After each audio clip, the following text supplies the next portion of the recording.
Segundo ponto, segunda orientação importante para nós, os cristãos: orar sempre. Orar sempre. Irmãos, a vida cristã, ela é baseada num tripé, que é leitura da palavra, comunhão e oração. E Paulo vem trazer aqui justamente essa última, oração. Orar. A palavra que Paulo usa aqui para orar, irmãos, é invocação. É o que nós fazemos mesmo. Quando nós nos ajoelhamos ou fechamos nossos olhos e vamos orar, nós estamos invocando o Senhor, nós estamos fazendo uma ligação ali com o Senhor. E Paulo está aqui também ordenando aqueles irmãos que fizessem isso. Por quê? Porque o termo orai também está no imperativo. É uma ordem de Deus. Deus está ordenando. Paulo está dizendo para aquela igreja: vocês precisam orar sempre. Vocês precisam orar sempre. E não é uma questão optativa, orar sem cessar. E Paulo traz essa orientação aqui, irmãos, especificamente no contexto daqueles irmãos, porque como nós já vimos a carta toda, havia muitas questões. Obviamente eles deveriam orar como parte da liturgia dos cultos, ou parte da devoção pessoal, mas eles também deveriam orar por questões específicas. Por exemplo, nós falamos que eles eram perseguidos. No capítulo 2, a partir do verso 14, eles eram perseguidos pelos próprios patrícios, pelos próprios tessalonicenses, seus companheiros, seus vizinhos, seus colegas de trabalho, perseguiam. E perseguiam por N motivos, porque eram pagãos e não aceitavam uma outra religião, ou porque os crentes não faziam os mesmos pecados que eles cometiam, e tudo isso gerava perseguição. Então eles precisariam de orar para que Deus fortalecesse o coração deles. Lembra no capítulo 4 que eles tinham dúvidas sobre a volta de Cristo? Nós estudamos sobre isso. Eles não sabiam se os que haviam morrido iriam ter a vida, chances de salvação, e Paulo vem escrever acerca disso. Eles precisam então de oração para compreender estas coisas, para Deus abrir o coração deles ali. E Paulo, com essa expressão aqui, vai trazer para eles que isso era vital para a vida daquela igreja. Lembrando que Paulo está na conclusão, irmãos. Paulo já pregou para eles várias coisas, e no final está dizendo: olha, orem. A oração é de extrema importância para a vida de vocês. A oração é de extrema importância para a vida de vocês. Então, irmãos, continuando aqui, a questão da oração para Paulo ali, ela era vital na vida daquela igreja. E para nós também. E aí nós vamos trazer aqui algumas aplicações acerca disso, para nós também, sobre oração, da importância. Porque se Paulo está colocando para aqueles irmãos que a oração é importante, isso não mudou nada para nós hoje. A expressão de Paulo aqui, que é a ordenança, continua a mesma.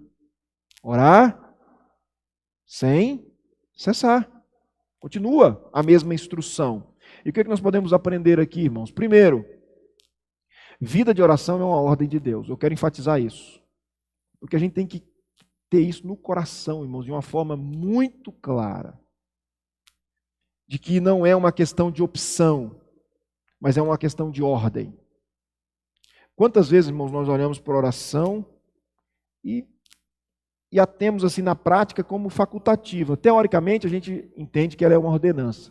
Mas na prática, a gente não traz esse peso para a prática. Eu não oro às vezes porque eu entendo que eu preciso orar, porque Deus me ordenou orar. Eu oro às vezes quando eu preciso. Não é? Às vezes eu oro quando eu preciso. É quando eu entendo que preciso. E não é assim que a Bíblia está dizendo. E eu não estou negando aqui que quando a gente precisa não devemos orar. Mas eu quero dizer que antes da nossa necessidade eu preciso orar. Eu preciso orar. Porque é uma ordenança. Irmãos, quando a gente olha isso, nós temos tanto que orar. Se você parar para fazer uma lista, dizer assim, eu vou ver, será que eu tenho alguma coisa para pedir? Para agradecer? Você vai passar o dia todo escrevendo. Você tem motivos para orar o dia todo. Não nos falta motivos para orar. E Deus está dizendo para nós que isso deve ser uma ordenança. E, irmãos, essa é uma área, a igreja moderna precisa aprender a orar. Eu digo orar da forma correta, irmãos. Não é impor para Deus, não é ficar só pedindo, parecendo aqueles meninos, né? Quando eu era menor, tinha aqueles meninos que os adultos chamavam a gente de menino pidão, só via pedindo, né? Não é esse tipo de oração. A igreja moderna, ela precisa voltar a aprender a orar, orar por prazer, não só por necessidade, irmãos. Já percebeu que nós oramos, quando nós temos vida de oração, é só quando nós estamos precisando de alguma coisa? Isso é muito pouco e não corresponde com a ordenança que Deus nos dá aqui. Então nós devemos orar. E mostra o quanto nós precisamos orar, irmãos, é quando a gente olha o culto mais esvaziado da igreja, é o culto de oração. E o que é mais temeroso é porque se nós não oramos na igreja, dificilmente nós oramos em casa. Uma coisa reflete a outra. Se eu oro em casa, eu quero orar na igreja. Se eu oro na igreja, eu oro em casa. Não é? Nos preocupa, irmãos, isso. Nós precisamos de uma igreja que ora. E o primeiro motivo que Paulo nos dá aqui é porque nós devemos orar, porque é uma ordenança do Senhor. Mas ele nos traz aqui uma segunda aplicação nesse ponto 2. Vida de oração é fundamento da vida cristã. O que significa isso, irmãos?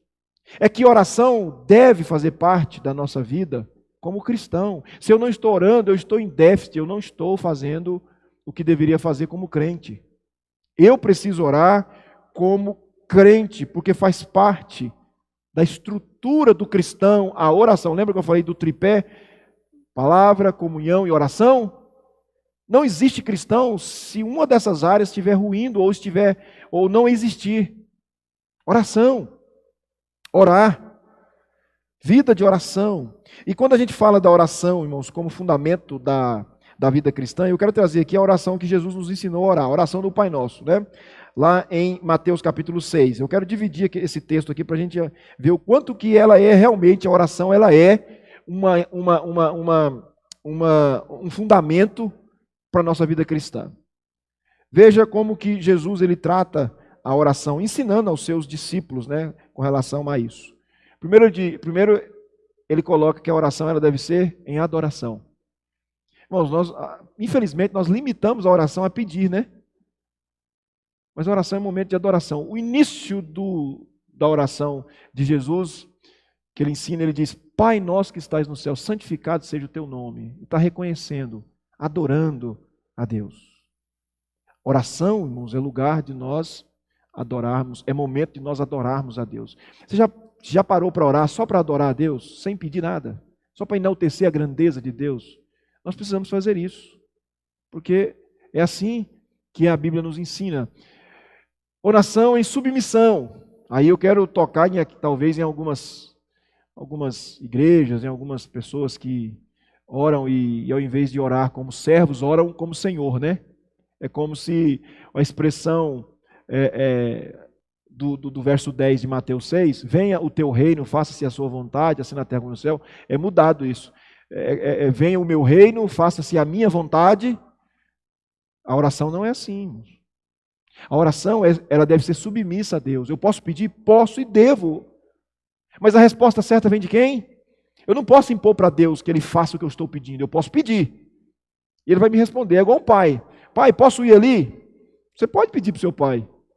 Agora, se ele vai dizer se pode ou não, é com ele. Você não pode chegar para o seu pai e dizer assim: pai, eu vou ali e eu determino que o senhor deixe eu ir ali. Eu, na minha época, né? Se eu fizesse isso com meu pai, é suicídio. Era suicídio. Né? Eu estava conversando ontem, né? Fui visitar a Rosinha Pina, mais o Thales, a Dona Neulália, e aí a gente conversava sobre essas questões de criança, né? A gente levantava essas questões da antiguidade, e eu falava do meu pai, que a gente não respondia a ele, só aceitava. Pode ir ali, pai? Não, não pode. Tá bom, não pode. Pronto. É assim, irmãos, submissão. A nossa oração, ela precisa ser carregada dessa submissão. Oração pedindo sustento nas nossas necessidades. Isso aí nós sabemos bem, né? Não precisa nem citar. Nós pedimos. Mateus 6,11, Jesus nos ensina, né? O pão nosso de cada dia dai-nos hoje. Nós podemos pedir. Senhor, nos abençoe, me dê vida, me dê saúde, me dê alimento, me dê recursos para eu alimentar minha família, para eu cuidar de mim. Nós podemos pedir. Isso deve ser feito. Seguindo, oração de confissão. Oração é para nós confessarmos os nossos pecados. Versículo 12, e perdoa-nos as nossas dívidas, assim como nós temos perdoado os nossos devedores. Perdoa-nos as nossas dívidas, as nossas ofensas, os nossos pecados. Então nós devemos e podemos, irmãos, pedir para Deus nos perdoar através da oração. Oração de proteção, versículo 13, e não nos deixe cair em tentação, mas livra-nos do mal, proteja-nos. Cuida de nós somos pequenos. Nos livra do homem mau, nos livra do inimigo, nos livra do diabo que tenta e que nos busca constantemente. Né? Nós podemos orar nesse sentido. Então, irmãos, por isso que a oração ela é fundamento da fé cristã. Você não pode deixar de orar. O que Paulo está dizendo aqui é muito sério. Orai sem cessar. A expressão cessar, irmãos, no grego é continuidade. É não ter intervalos. A ênfase lá é essa. É óbvio que nós não vamos ficar 24 horas orando. A expressão de Paulo é muito óbvia. É que a gente ore sempre, tenha momentos diários de oração. Essa é a ideia. Continuando, mais uma aplicação do ponto 2 aí. Vida de oração precisa ser prazerosa. Irmãos, nós vamos clamar a Deus para que os momentos de oração nossos não sejam aqueles momentos que a gente está doido para terminar logo. Porque você não tem prazer em estar aos pés do Senhor, você não tem prazer de conversar com Deus. E ela precisa ser prazerosa. Precisamos sentir prazer quando nós estamos orando. Eu preciso fazer como Davi, que desejava a presença de Deus mais do que tudo. Ele diz, a minha alma tem sede de ti. Salmo 63. A minha alma te almeja. Davi está mostrando ali todo um desejo por Deus, que com certeza era expresso na oração. E isso tem que ser para nós, irmãos. Então, falando sobre orar sem cessar, orar sempre, Paulo está nos ensinando aqui, irmãos, que nós precisamos orar sempre. E aí nós precisamos nos perguntar como é que está a nossa vida de oração. No dia a dia, irmãos, eu digo que o crente precisa pelo menos fazer uma oração por dia. O ideal é até fazer mais, porque nós temos oportunidade. Você não precisa orar apenas trancado no seu quarto, como a Bíblia orienta em alguns momentos. Você pode orar no trânsito, você pode orar no seu trabalho, quando você tem alguma condição ali. Nós precisamos fazer pelo menos uma oração diária, irmãos. Assim como a gente precisa ler Bíblia todos os dias, ter um momento, tirar um momento, colocar isso na nossa agenda. Eu preciso inserir a oração, irmãos, como parte integrante da minha vida, assim como eu tenho tempo para tomar banho, assim como eu tenho tempo para almoçar, assim como eu tenho tempo para ir para trabalhar, assim, eu preciso também inserir vida de oração com esse mesmo valor. Irmãos, uma igreja forte, escute o que eu vou dizer para você, porque não é eu que estou dizendo, a Bíblia diz isso, uma igreja forte é uma igreja que ora. Que ora.